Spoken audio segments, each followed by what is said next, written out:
আমাদের মাঝে কেউ আছে যে যালিকাল কিতাবুল লা রাইবা ফীহি অনুবাদ করবে? এই সেই কিতাব যাতে কোনো সন্দেহ নেই। এখন প্রশ্ন হচ্ছে যালিকা শব্দের অর্থ কি? ওই, তাই না? ওই সেই কিতাব হওয়ার কথা না? তাহলে কি আল্লাহ রাব্বুল আলামিন ভুল বলছেন? তাহলে কি তর্জমাকারী ভুল করছে? ভুল কার হওয়ার সম্ভাবনা আছে, তর্জমাকারী না আল্লাহ? আমার একজন শিক্ষক আছে, উনি বলে যে মুমকিন তাশতারি বিহি খুবজান, ইউ ক্যান বাই ব্রেড। মানে এই আরবি দিয়ে তুমি খুব বেশি হলে একটা রুটি কিনতে পারবা দোকান থেকে। যারা অহংকারী, সে মনে করে, সে যখন পৃথিবীতে বসবাস করে, সে মনে করে এই পৃথিবী আমার। সে পৃথিবী বসবাস করতে করতে ভুলে যায় যে সেই পৃথিবীতে মৃত্যুবরণ করার জন্য এসেছে। আল্লাহ রাব্বুল আলামিন বলছেন, কুল রব্বি জিদনি ইলমা, হে মুহাম্মদ তুমি তোমার প্রতিপালককে বলো, রব্বি জিদনি ইলমা, হে আল্লাহ আপনি আমার জ্ঞানকে বৃদ্ধি করে দিন। আসসালামু আলাইকুম ওয়া রাহমাতুল্লাহ। ইন্নাল হামদুলিল্লাহ ওয়াস সালাতু ওয়াস সালামু আলা রাসূলিল্লাহ। যাবতীয় প্রশংসা সেই মহান রব্বুল আলামিনের শানে নিবেদিত, যিনি আমাদেরকে এরকম একটি সুন্দর জায়গায় এবং সুন্দর পরিস্থিতির সম্মুখীন করেছেন। আলহামদুলিল্লাহ। দরুদ ও সালাম বর্ষিত হোক প্রিয় নবী, যার দিন বাস্তবায়নের জন্য, যার রেখে যাওয়া সুন্নাত এবং কিতাবকে আঁকড়ে ধরার জন্য আপনারা এখানে উপস্থিত হয়েছেন। সেই প্রিয় নবীর উপর দরুদ ও সালাম বর্ষিত হোক সাল্লাল্লাহু আলাইহি ওয়াসাল্লাম। আউযু বিল্লাহি মিনাশ শাইতানির রাজীম। বিসমিল্লাহির রহমানির রহিম। আলিফ লাম মিম। যালিকাল কিতাবু লা রাইবা ফীহি। আমি কুরআনুল কারীমের সূরা ফাতিহার পরে প্রথম যে সূরাটা দিয়ে শুরু করেছি আলিফ লাম মিমের পরে, তারপরে আয়াতটা কি? যালিকাল কিতাবু লা রাইবা ফীহি। আমাদের মাঝে কেউ আছে যে যালিকাল কিতাবু লা রাইবা ফীহি এর অনুবাদ করবে? কেউ বলতে পারবেন? জি, এই সেই কিতাব যাতে কোনো সন্দেহ নেই। এখন উনি বললেন, ঠিক আছে মাশাআল্লাহ, সুন্দর বলেছেন, সঠিক অর্থ বলেছেন, যালিকাল কিতাবু লা রাইবা ফীহি, এই সেই কিতাব যাতে কোনো সন্দেহ নেই। এখন প্রশ্ন হচ্ছে যালিকা শব্দের অর্থ কি? কেউ আছে বলতে পারবে? ওই, তাই না? দাঁড়ান দাঁড়ান দাঁড়ান দেখি, আমরা ক্লাস নিচ্ছি, অনেক বড় শিক্ষা আছে শেষে গিয়ে।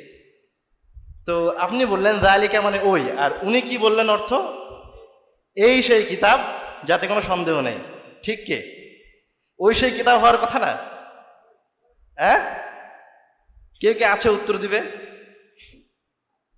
আপনি যদি বাংলা অনুবাদ গ্রন্থ খোলেন তাহলে দেখবেন যে লেখা আছে, উনি যে অনুবাদ করেছে ওই অনুবাদে লেখা আছে এই সেই কিতাব যাতে কোনো সন্দেহ নেই। তাহলে কি আল্লাহ রাব্বুল আলামিন ভুল বলছেন? হ্যাঁ, তাহলে কি তর্জমাকারী ভুল করছে? ভুল কার হওয়ার সম্ভাবনা আছে, তর্জমাকারী না আল্লাহ? অবশ্যই তর্জমাকারী। প্রশ্নের উত্তরে যাওয়ার আগে বলে নিই, কুরআনুল কারীম, আমরা জানি যে কুরআনুল কারীম কি? মুজিজা। কুরআনুল কারীম কি? মুজিজা। মুজিজা জিনিসটা কি? শুধু কি অর্থের দিক থেকে মুজিজা? শুধু কি কেউ কোরআন মাজিদের মতো কোরআন লিপিবদ্ধ করতে পারবে না, এটা মুজিজা? না, কোরআন মাজিদ শব্দগতভাবে, অক্ষরগতভাবে, সূরার তারতিব অনুযায়ী, আয়াতের তারতিব অনুযায়ী এবং শব্দ চয়নের ক্ষেত্রে এবং অর্থের দিক থেকে, সব দিক থেকে কুরআনুল কারীম কি? মুজিজা। তো এই জায়গায় হচ্ছে আমরা এটাকে বলতে পারি ইজাজ লফজি। আমরা যখন অনুবাদ করতে যাব যালিকাল কিতাবু লা রাইবা ফীহি, আমাদেরকে চিন্তা করতে হবে আল্লাহ রাব্বুল আলামিন এই সেই কিতাব যাতে কোনো সন্দেহ নেই, কোরআন মাজিদ এখানে নাই। তো আল্লাহ রাব্বুল আলামিন বলছে এটা সেই কিতাব যাতে কোনো সন্দেহ নেই, কিন্তু শব্দ চয়ন করলেন যালিকা ওই। কেন আল্লাহ রাব্বুল আলামিন দূরবর্তীর শব্দ চয়ন করলেন তার নিকটবর্তী কিতাবের জন্য? উনি বলছে এই কিতাব, এই কিতাবে কোনো সন্দেহ নেই। আমার কথা কি স্পষ্ট বুঝতে পারছেন? তো আয়াত হতে হবে হাযাল কিতাবু লা রাইবা ফীহি, এই কিতাবে কোনো সন্দেহ নেই। এখন আমাদেরকে ইজাজ লফজের দিকে চলে যেতে হবে যেন আমরা সমন্বয় করতে পারি। যালিকা শব্দের অর্থ উনি বললেন ওই, এটা হচ্ছে এক বাক্যে যালিকার অর্থ, যেটা আমরা ছোট ছোট বইগুলিতে পড়ি। কিন্তু আরবি ভাষায় যখন যাবেন তখন যালিকা তিনটা অংশে বিভক্ত। যা হচ্ছে ইশারার জন্য অর্থাৎ ইঙ্গিত করার জন্য, লাম হচ্ছে লিল বু'দ দূরবর্তী কোনো কিছু বোঝানোর জন্য, আর কাফ হচ্ছে খেতাব যে জিনিসটাকে ইঙ্গিত করা হচ্ছে সেই জিনিসটা বোঝানোর জন্য। এখন আল্লাহ রাব্বুল আলামিন তার কিতাবকে যালিকা দিয়ে কেন বললেন? ওই যে আমরা লাম বললাম লিল বু'দ, মনে করেন আরশের মালিক, দেশের প্রধানমন্ত্রী যে চেয়ারের উপরে বসে সেই চেয়ারটা অনেক উঁচু হয় না, বিশাল হয় না? মনে করেন পাহাড় আমি দেখতে পাচ্ছি, অনেক উঁচু পাহাড়, তোমার চলে দেখেছো কত উঁচু পাহাড়, তার চূড়াটা কত উঁচুতে, বুঝতে পারেননি? তখন যে যালিকা মানে দূরে বোঝাচ্ছি, বড়ত্ব বোঝাচ্ছি। তো এই লামটা লিল বু'দ, এই অক্ষরটা আসে মহত্ব, বড়ত্ব, কোনো কিছু মহান এরকম অর্থ দেওয়ার জন্য। তো এই জায়গায় কেউ যদি কোরআনুল কারীমের ইজাজ বুঝে অনুবাদ করতে চায়, তাহলে তাকে এই যালিকা শব্দের অর্থটাকেও তার অনুবাদের মাঝে নিয়ে আসতে হবে। সরাসরি যদি বলা হয় এই কিতাবে কোনো সন্দেহ নাই, তাহলে আল্লাহ রাব্বুল আলামিন যে তার কোরআনুল কারীমে যালিকা শব্দটা নিয়ে আসলেন, এই নিয়ে আসাটা কি হলো? ব্যর্থ হল। তাহলে হাদা নিয়ে আসতে হতো। যদি আমি বলি এই কিতাবে কোনো সন্দেহ নেই, সরাসরি এই অনুবাদ করি, তাহলে যালিকা নিয়ে আসা কি হলো? অযৌক্তিক হয়ে গেল না? তাহলে অবশ্যই যালিকার একটা অর্থ আমাকে অনুবাদ করার সময় রাখতে হবে। তাহলে আমরা কি অর্থ রাখতে পারি যালিকার? ওই যে বু'দ, বড়ত্ব, মহানের অর্থ দেয়, ওই অর্থটা আমরা এই জায়গায় বলার সময় যুক্ত করবো। বলবো যালিকাল কিতাবু লা রাইবা ফি, এই সেই মহান কিতাব, এই সেই উঁচু, এই সেই অসংখ্য জ্ঞানের সমষ্টি মহান কিতাব, যাতে কোনো সন্দেহ নেই। যখন অনুবাদ এইভাবে বলা হবে, তখন আপনি চিন্তা ভাবনা করে কোরআনুল কারীমের একটা আয়াতের অনুবাদ করলেন। আমার কথা কি বুঝতে পারছেন? যদি না বুঝতে পারেন তাহলে অন্যদিকে চলে যাব। হ্যাঁ, কয়জন বুঝতে পেরেছেন? হাত উঠান দেখি। বোঝা যাচ্ছে? মাশাআল্লাহ, আলহামদুলিল্লাহ। তো এটা একটা উদাহরণ দিলাম। উদাহরণটা কেন দিলাম? উদাহরণটা দিলাম হচ্ছে আপনাকে আরবি শিখতে শিখতে একটা পর্যায়ে যেতে হবে, যে পর্যায়ে গেলে আপনি কোরআনুল কারীমের আয়াতের স্বাদ আস্বাদন করতে পারবেন। এসো আরবি শিখি বা আল আরাবিয়া বায়ান ইয়াদাইক হচ্ছে আরবি শেখার একটা লেভেল। আমার একজন শিক্ষক আছে, উনি বলে যে মুমকিন তাশতারি বিহি খুবজান, ইউ ক্যান বাই ব্রেড, মানে এই আরবি দিয়ে তুমি খুব বেশি হলে একটা রুটি কিনতে পারবা দোকান থেকে। বুঝতে পেরেছেন কি? তো আরবির সাথে দীর্ঘদিনের বসবাস থাকা লাগে, এবং যে শিক্ষকের কাছে আপনি পড়ছেন সেই শিক্ষক যদি শুধু এসো আরবি শিখে পড়া আসে আপনাকে শিক্ষকতা করায়, তাহলে আপনাকে সে কোনোদিন কোরআনুল কারীমের আসল স্বাদ আস্বাদন করার জন্য যতদূর যাওয়া লাগে ততদূর নিয়ে যেতে পারবেন। অনুবাদ দেখে আপনি যেমন কোরআন মাজিদ বুঝতেন, ঠিক ওই আরবি শিখে যদি থামে যান তাহলে অতটুকুই কোরআন মাজিদ বুঝবেন।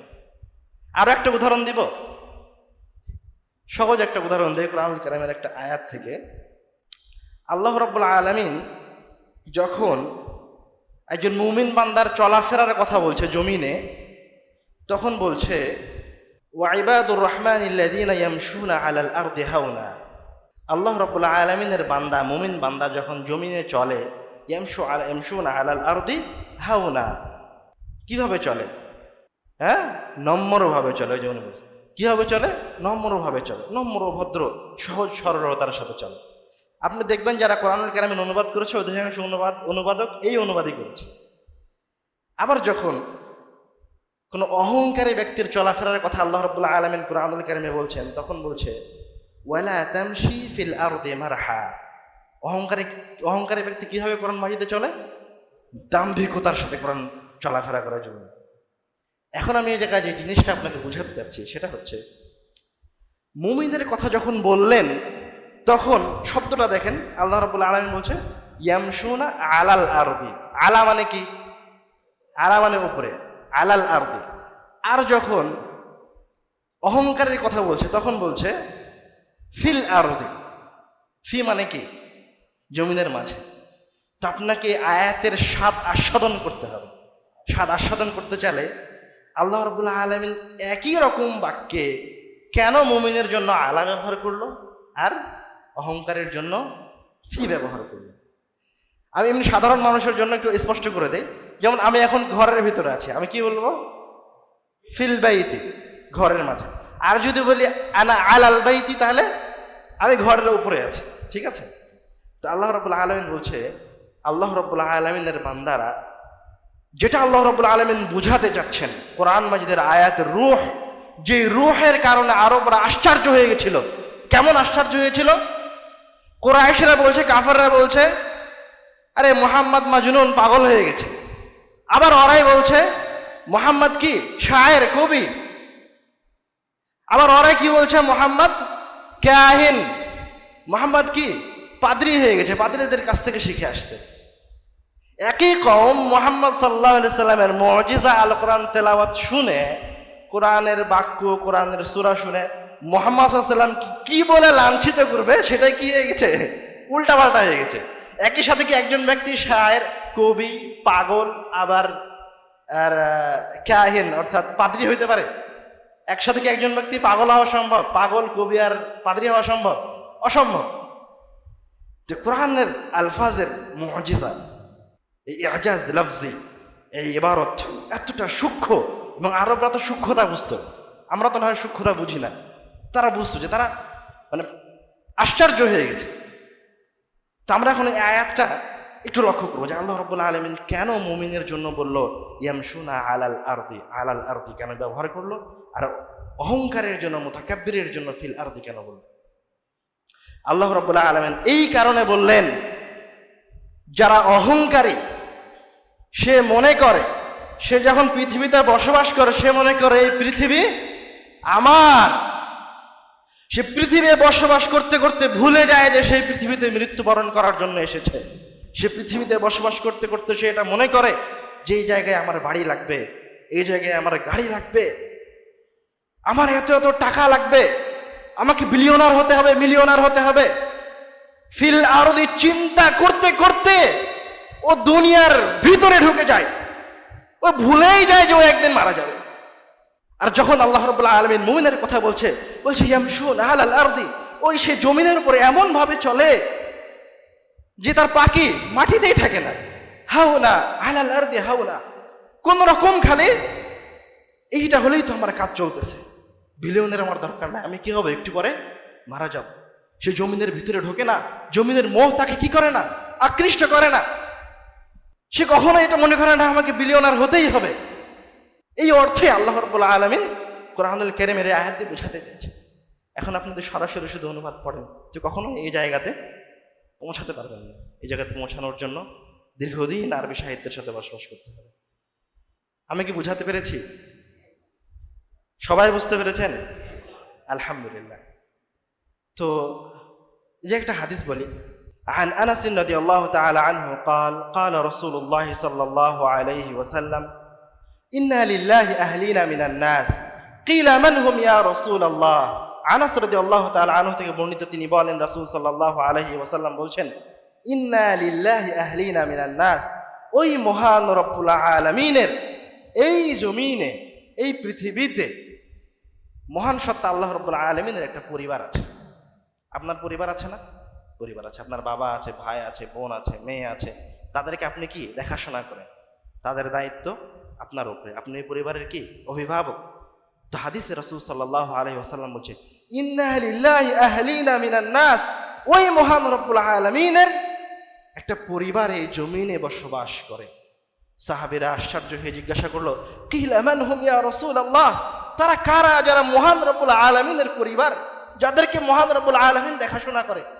তখন রাসূল সাল্লাল্লাহু আলাইহি ওয়াসাল্লাম বলছেন, আহলুল কুরআনি হুম আহলুল্লাহ, আহলে কোরআন যারা কোরআন মাজিদকে নিয়ে তাদাব্বুর করে, রাসূল যেভাবে বুঝাতে চেয়েছেন সেইভাবে বুঝে, তারা হচ্ছে আহলুল কোরআন, তারা হচ্ছে আল্লাহ রাব্বুল আলামিনের পরিবার এই দুনিয়াতে।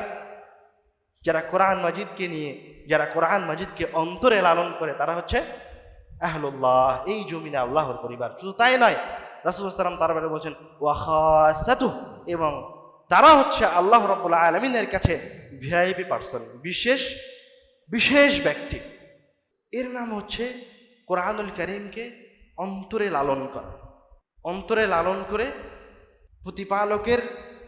প্রতিপালক যে রূহ কোরআন মাজিদের আয়াতে দিয়ে রেখেছে, সে রূহকে আস্বাদন করা, আহলে কোরআনের অন্তর্ভুক্ত হওয়া। অন্য এক হাদিসে এসে রাসূল সাল্লাল্লাহু আলাইহি ওয়াসাল্লাম বলছেন, খায়রুকুম মান তাআল্লামাল কুরআন ওয়া আল্লামা, তোমাদের মাঝে সর্বোত্তম ব্যক্তি সেই যে কোরআন পড়ে এবং আরেকজনকে পড়ায়। তোমাদের মাঝে সর্বোত্তম ব্যক্তি মানে আপনার পরিবারে, আপনার সমাজে, আপনার দেশে ওই ব্যক্তি সবচেয়ে উত্তম, সবচেয়ে সম্মানিত মহান রব্বুল আলামিনের কাছে, যে কোরআন মাজিদ নিয়ে ব্যস্ত আছে, হয় নিজে শিখছে অথবা আর একজনকে শিখিয়ে দিচ্ছে। তো আমরা মূলত আপনাদেরকে বলতে চাচ্ছি যে কিভাবে আপনি কোরআনুল কারীমের নিকটবর্তী হবেন, কিভাবে আপনি কোরআন মাজিদ শিখবেন, কতদূর গেলে কোরআনুল কারীমের রূহ, কোরআনুল কারীমের স্বাদ আস্বাদন করা সম্ভব, এবং যারা স্বাদ আস্বাদন করতে পারে তাদের ফজিলত কত। আমরা আর একটা ফজিলতের হাদিস বলি কোরআনুল কারীমের, যেহেতু আমরা ওই দিক থেকে চলে এসেছি। عن عقبة بن عامر رضي الله تعالى عنه قال خرج رسول الله صلى الله عليه وسلم ونحن في الصفة। রাসূল সাল্লাল্লাহু আলাইহি ওয়াসাল্লাম তার বাসা থেকে বের হলেন, আমরা মসজিদে নববীর ছায়াতলে অবস্থান করছি। তিনি আমাদের কাছে আসলেন এবং বললেন, আইয়ুকুম ইউহিব্বু আন ইয়াগদু কুল্লা ইয়াউমিন ইলা বুতহান আও ইলা আকিক ফায়াতি মিনহু বিনাকাতাইনি কাওমাওয়াইনি মিন গায়রি ইসমিন ওয়ালা কাতা'i রাহিম। তোমাদের মাঝে কি এমন কোনো ব্যক্তি আছে যে আত্মীয়তার সম্পর্ক ছিন্ন করবে না, কোনো প্রকার পাপ কাজে লিপ্ত হবে না, বুতহান অথবা আকিক নামক বাজারে যাবে এবং ফ্রিতে 2টি উটনি নিয়ে আসবে? তোমাদের মাঝে এরকম কেউ আছে? তখন তো সাহাবায়ে কেরামরা খুশি হয়ে গেল যে ফ্রিতে সবচেয়ে দামি 2টি উটনি পাওয়া যাবে। তখন রাসূল সাল্লাল্লাহু আলাইহি সাল্লামকে সাহাবায়ে কেরাম জিজ্ঞাসা করলেন, ইয়া রাসূলুল্লাহ, কিভাবে এটা সম্ভব? তখন রাসূল সাল্লাল্লাহু আলাইহি ওয়াসাল্লাম বলছেন, আফালা ইয়াগদু আহাদুকুম ইলাল মসজিদ ফায়া'লামু আও ইয়াকরা মিন আয়াতাইন মিন কিতাবিল্লাহ খায়রুন লাহু মিন নাকাতাইন। তোমাদের মাঝে কি হে মুসাল্লি বৃন্দ যারা উপস্থিত হয়েছ, তোমাদের মাঝে কি এমন কোনো ব্যক্তি আছে যে মসজিদে গিয়ে 2টি আয়াত তেলাওয়াত করবে অথবা 2টি আয়াত আর একজনকে শিখিয়ে দিবে? তোমাদের মাঝে থেকে কোনো ব্যক্তি যদি 2টি আয়াত নিজে তেলাওয়াত করে অথবা আর একজনকে শিখিয়ে দেয়, তাহলে তাকে এই 2টি আয়াতের বিনিময়ে আল্লাহ রাব্বুল আলামিন তার আমলনামায় সবচেয়ে দামি 2টি উটনির চাইতে বেশি নেকি লিপিবদ্ধ করবেন। তারপর রাসূল সাল্লাল্লাহু আলাইহি ওয়াসাল্লাম বলছেন, কেউ যদি 3টি আয়াত তেলাওয়াত করে অথবা 3টি আয়াত শিখিয়ে দেয়, 4টি আয়াত তেলাওয়াত করে অথবা 4টি আয়াত শিখিয়ে দেয়, এভাবে সে যতগুলো আয়াত তেলাওয়াত করবে অথবা যতগুলো আয়াত আর একজনকে শিখিয়ে দিবে, তার প্রত্যেকটা আয়াতের বিনিময়ে আল্লাহ রাব্বুল আলামিন তার জন্য একটি উটনির সমপরিমাণ বা তার চেয়ে বেশি তার আমলনামায় লিপিবদ্ধ করবেন। আমরা আপনাদেরকে মূলত যেটা দিয়ে শুরু করেছিলাম আমাদের ক্লাস, আপনাদেরকে আমরা পড়াশোনার প্রতি, কোরআন মাজিদ বোঝার প্রতি উদ্বুদ্ধ করতে চাই। তো যেহেতু আব্বু চলে এসেছে, আমি আর 2-1টা কথা বলে আমরা আলোচনা শেষ করব। আল্লাহ রাব্বুল আলামিন মুহাম্মদ সাল্লাল্লাহু আলাইহি ওয়াসাল্লামকে দুনিয়াবী জীবনে প্রয়োজনীয়, দুনিয়াতে প্রয়োজন হয় এমন কোনো জিনিস চাইতে বলেননি, শুধুমাত্র একটা জিনিস ছাড়া। আল্লাহ রাব্বুল আলামিন মুহাম্মদ সাল্লাল্লাহু আলাইহি ওয়াসাল্লামকে কথা বলেননি, মুহাম্মদ তুমি আমার কাছে রাজত্ব চাও, মুহাম্মদ তুমি আমার কাছে রিজিক চাও, মুহাম্মদ তুমি আমার কাছে ধন সম্পদ চাও, মুহাম্মদ তুমি আমার কাছে জয় চাও। এই নির্দেশ আল্লাহ রাব্বুল আলামিন মুহাম্মদ সাল্লাল্লাহু আলাইহি ওয়াসাল্লামকে দেয়। শুধু একটা নির্দেশ দিয়েছে, কি? আল্লাহ রাব্বুল আলামিন বলছেন, কুল রব্বি জিদনি ইলমা, হে মুহাম্মদ তুমি তোমার প্রতিপালককে বলো, রব্বি জিদনি ইলমা, হে আল্লাহ আপনি আমার জ্ঞানকে বৃদ্ধি করে দিন। এই আয়াত আপনার জন্য যথেষ্ট, ইলমের ফজিলত বোঝার জন্য আয়াত আপনার জন্য যথেষ্ট। আল্লাহ রাব্বুল আলামিন মুহাম্মদ সাল্লাল্লাহু আলাইহি সাল্লামকে শুধুমাত্র একটা জিনিস, দুনিয়াবী জীবনের একটা জিনিসই চাইতে বলেছেন, সেটা কি? ইলম। কুল রব্বি জিদনি ইলমা, তো আপনি যেটা বলে চাইবেন সেটা কি? রব্বি জিদনি ইলমা, হে আল্লাহ আপনি আমার ইলমকে বৃদ্ধি করে দিন। আল্লাহর কাছে চাইতে থাকেন, ইনশাআল্লাহ আল্লাহ রাব্বুল আলামিন আপনাদেরকে উত্তম জ্ঞান দান করবেন। এবং চেষ্টা জারি রাখেন। আমরা শুরুতে যেভাবে আলোচনা শুরু করেছি, তাতে আমরা কোরআনুল কারীমের লাফজি বা শব্দগত কয়েকটা মুআজিজার দুইটা উদাহরণ দিয়েছি। তো আমরা যখন আরবি সাহিত্য বা আরবি ভাষা শেখার জন্য এগিয়ে আসব, তখন এই যে ছোট ছোট কিতাবগুলো দিয়ে শুরু করছে, এটা আমাদের প্রথম ধাপ। আমরা এই কিতাব শেখার পরেই আমরা যেন এটা না মনে করি যে আমি এখন আরবি ভাষার শিক্ষক হয়ে গেছি।